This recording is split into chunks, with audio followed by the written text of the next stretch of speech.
Hi everyone, I'm Kira and this is my story. Life before the pregnancy was simple and happy. Jack and I would spend evenings talking about our days. He'd share stories about his corporate challenges and I'd tell him about the school kids' antics. But when I broke the news of the pregnancy, things took a turn I never anticipated. One evening as Jack walked in, I was setting the table, battling waves of nausea but determined to keep things normal. Hey Jack, how was work today? I asked, trying to sound cheerful.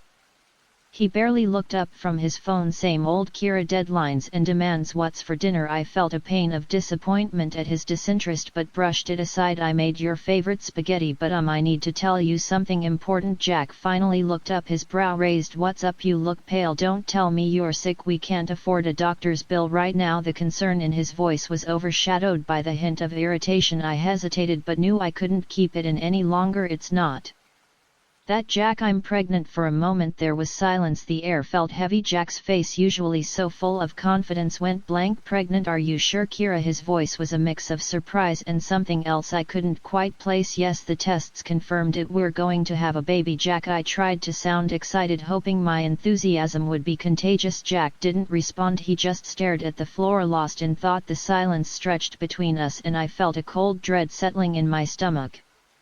This wasn't the reaction I'd hoped for. Finally he looked up, his eyes hard. Kira, you know my job's been on the line with all the cutbacks and now this. How are we supposed to manage with a baby? Have you thought about that? His words stung. I had imagined joy, hugs, maybe even happy tears, but instead there was this, a cold hard dose of reality served by the man I loved. I know, Jack, it's unexpected but it's also a blessing, isn't it? We can make it work. Maybe I can take some extra tutoring on the side end.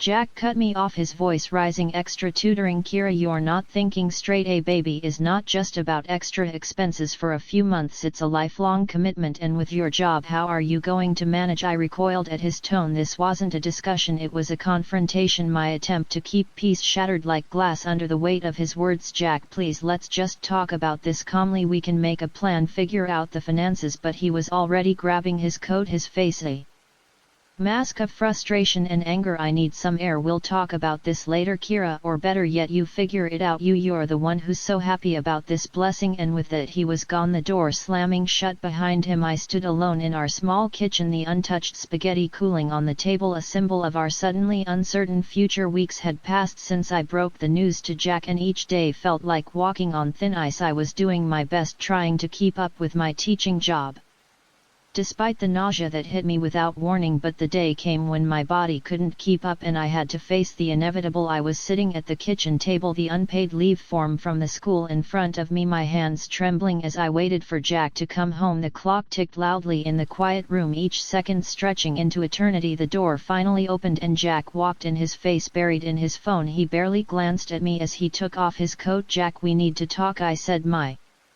voice barely above a whisper. He sighed, a sound of tired irritation. What is it now, Kira? I've had a day from hell at work. Can it wait? I shook my head, feeling the weight of the moment. It's about my job. I can't keep up, not with the baby in my health. I had to take unpaid leave. The words hung in the air and I watched as Jack's expression turned from annoyance to disbelief, then anger. Unpaid leave? Are you out of your mind, Kira? How in the hell are we supposed to manage without your salary? Did you even think about that before making this brilliant decision? His voice was rising, each word a sharp jab at my already fragile state. I tried to keep calm, to explain the situation. Jack, please understand, I'm not doing this by choice. The doctor said it's crucial for the baby's health. I'm sick all the time. I can't stand up in front of a class without feeling like I'm going to pass out. What was I supposed to do? But my words seemed to fuel his anger even more. You always have an excuse, don't you, Kira?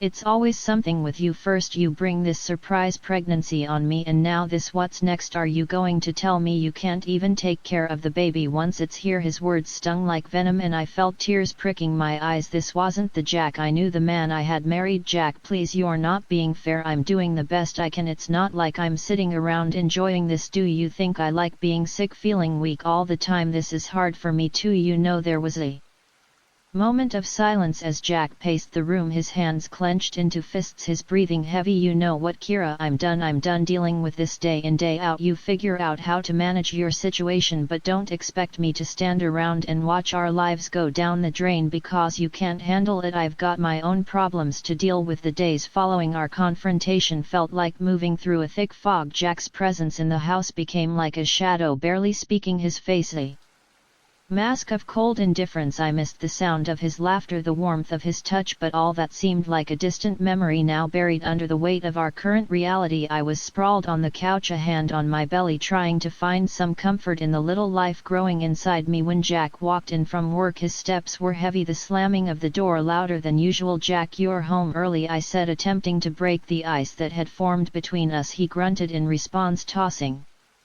his keys on the table with a clatter. Yeah, well, not like there's anything better to do. Can't exactly go out with the guys knowing I've got a whole circus to deal with at home. His words were like daggers and I felt my heart sink. Jack, I don't know what to say anymore. I'm trying here, really trying, but it's like nothing I do is right in your eyes. He let out a dry laugh void of any humor. Right, Kira, let's not kid ourselves. You lying around all day while I bust my ass at work, that's not trying, that's you taking a vacation at my expense. I couldn't believe what I was hearing. This wasn't the man I married. Vacation? You think this is a vacation for me? Being sick all the time, feeling like I'm a burden to you, this is a nightmare. Jack, I wish you could understand. Jack poured himself a drink, his back turned to me. Understand? Oh, I understand, all right, I understand that I'm supposed to be the provider, the protector, but what's the point when the person you're supposed to be protecting doesn't even try to help herself? I tried to sit up, fighting the dizziness that came with the movement. Help myself? How, Jack? Tell me, because I'd love to know. I'm carrying our child, dealing with this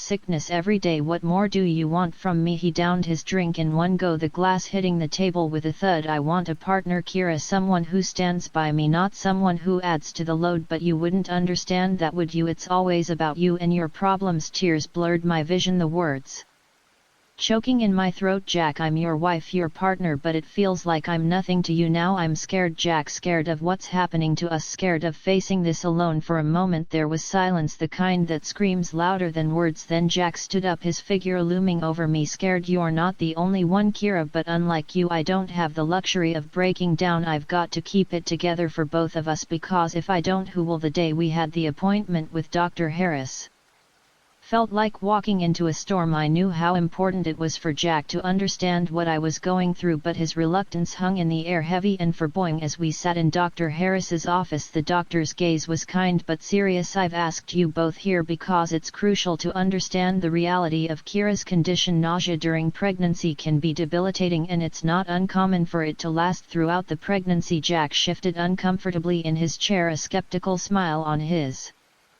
face. Come on, Doc, are you telling me this nausea thing is real? I mean, people go to work sick all the time. Kira is just taking it easy, right? Dr. Harris's expression didn't change. Jack, this isn't about taking it easy. Pregnancy can significantly impact a woman's body. It's not something one can simply shrug off. Kira's not pretending. This is a serious medical condition that requires support and understanding, especially from her partner. I could feel Jack's impatience growing, his disbelief a tangible force in the room. Seriously, Doc, so what, I'm supposed to believe that she can't do a thing because of a little morning sickness? I work hard every day. It's not like I can just call in sick whenever I feel like it. Dr. Harris leaned forward, his voice firm. Jack, this isn't a little morning sickness. This is a condition that is affecting Kira's health and well-being. It's not a matter of toughness or endurance. It's a medical reality, and belittling it won't change the facts. I watched as Jack's smirk faded, replaced by a stubborn set to his jaw. He stood up abruptly, his chair scraping against the floor. This is ridiculous. I don't have time for this. Kira, you're a grown woman. Stop acting like you're the only one who's ever been pregnant. Dr. Harris tried to interject, but Jack was already at the door. I'm sorry, Doc, but I'm not buying it. She's just avoiding work and chores, and now you're telling me to pamper her. That's not happening. And with that, Jack walked out, leaving a heavy silence in his wake. Drive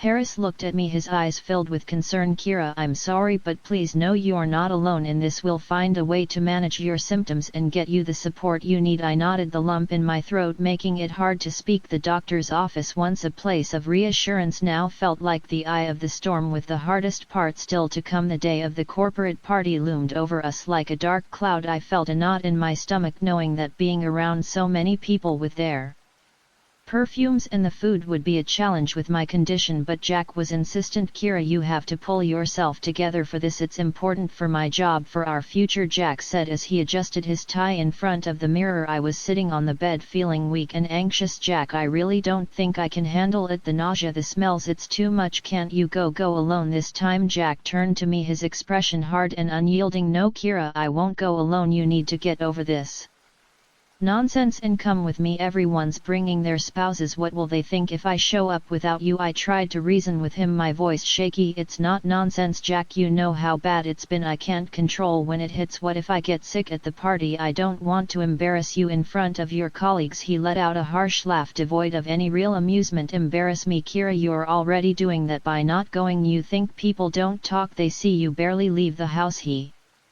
About you not working now. You want to add to the gossip by making me go to this party alone. The accusation stung and I felt tears welling up in my eyes. That's not fair, Jack. I'm struggling every day. This isn't about gossip, it's about my health, our baby's health. Jack's face softened for a moment, but the hardness quickly returned. Your health? What about my health, Kira? My career? You think I don't have enough on my plate now? Suck it up, get dressed and let's go. We're already late. Feeling defeated and scared, I slowly got up and started getting ready. The drive to the party was silent, the tension between us thick enough to cut through. As we walked into the building, the noise and the smells hit me like a wave. My stomach turned and I felt the color drain from my face. Jack was busy greeting his colleagues, a forced smile plastered on his face. Jack, I really don't feel good, I whispered, clutching his arm. He looked at me, annoyance flashing in his eyes. Not now, Kira, just try to get through the evening. It's important for me. But it was too much. The room started spinning and I knew I was going to be sick. I tugged at Jack's sleeve, desperation in my voice. Jack, I need to get out of here, please. That's when it happened. Jack's grip on my arm tightened and he pulled me away from the crowd, hissing in my ear, you just can't help yourself. Can you always making a scene? Just go, then get out of here if you're going to be like this. He dragged me out into the corridor, his grip bruising my arm. I could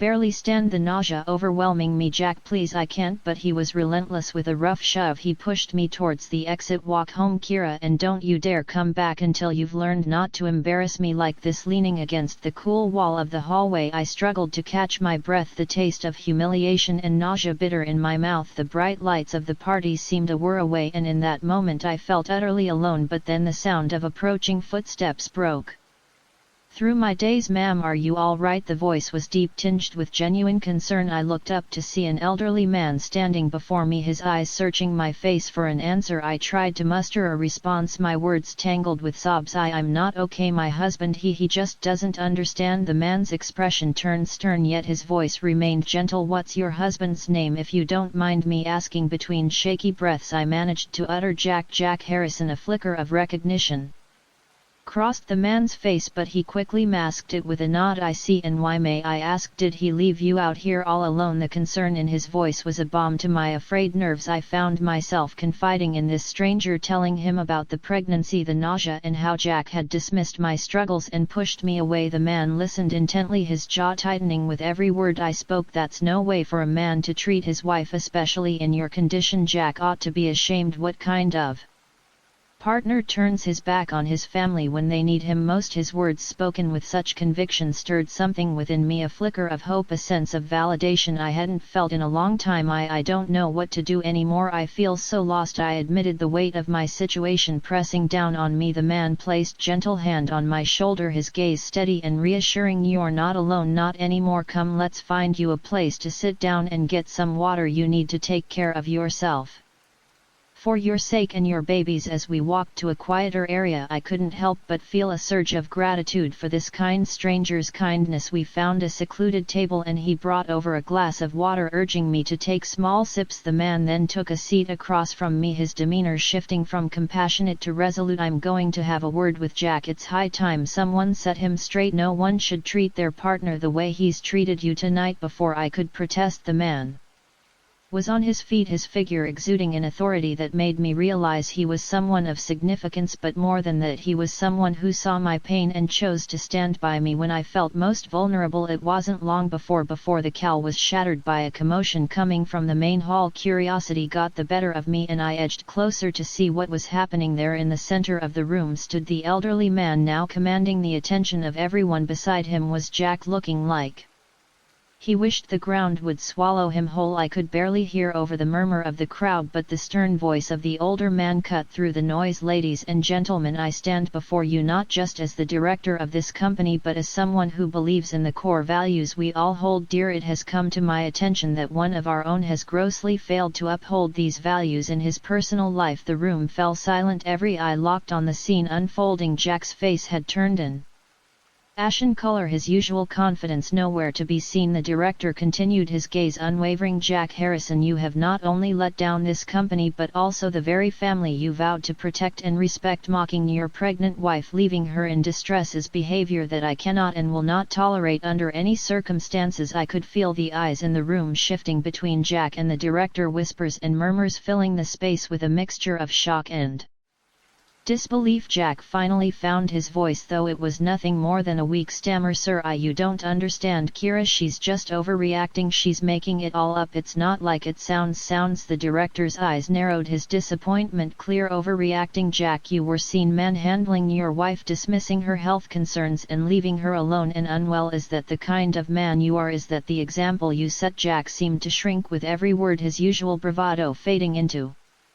nothingness. The crowd was watching, some with open disapproval, others with whispered conversations behind their hands. Sir, please, I didn't mean for it to. I was just stressed, that's all, Jack pleaded, his voice barely audible. The director shook his head, his decision made. Stress is no excuse for your behavior, Jack. Effective immediately. You are relieved of your duties at this company. I will not have someone who exhibits such disregard for their family representing us in any capacity. The finality in the director's voice left no room for argument. Jack stood there defeated and alone as the director turned his attention to the crowd. Let this be a reminder to all of us. Our actions, both in our professional and personal lives, reflect on who we are. Let's strive to be better, to support and respect those around us. As the director stepped down, the room erupted into a low buzz of conversations. Jack made a hasty exit, his fall from grace complete. The days following the party felt surreal, like I was living in a dream, or perhaps finally waking up from a nightmare. The silence in the house was no longer suffocating, it was peaceful, a space for me to breathe and gather my thoughts. Sitting at the kitchen table with a cup of tea, I watched the early morning sun paint the room with a gentle light. It was then that the doorbell rang, a sound that once would have sent a jolt of anxiety through me, but not today. Today I felt a strange sense of calm. I opened the door to find Jack's director standing there,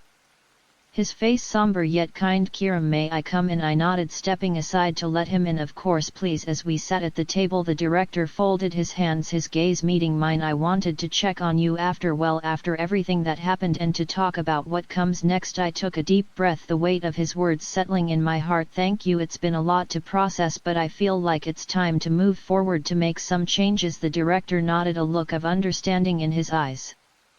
That's a good mindset to have, and you won't be alone in this. The company has a support system for situations like these. We can offer counseling, legal advice if you need it, and financial support, especially with the baby on the way. The kindness in his offer brought tears to my eyes. I don't know what to say. Thank you, this means so much to me. He offered a gentle smile. It's the least we can do. No one should go through what you've been through alone. And as for Jack, he's been given the resources to seek help too. It's up to him to decide what to do with them. I nodded, a sense of closure washing over me. Jack's path was his to choose, but mine was clear now. It was time to rebuild, to create a new life for myself and my baby. The director stood, placing a business card on the table. If you need anything at all, you call this number. We here for you, Kira. After he left, I looked around the quiet house, the walls echoing with the promise of a new beginning. I picked up the business card, running my fingers over the embossed letters. It was more than just a piece of paper, it was a lifeline, a symbol of hope. I took a sip of my tea, the warmth spreading through me. With the support of people who cared and the strength I had found within myself, I knew I could create a brighter future, a new dawn, not just for me but for the little life growing inside me. And as I watched the sun climb higher into the sky, I realized that this wasn't the end of my story, it was just the beginning.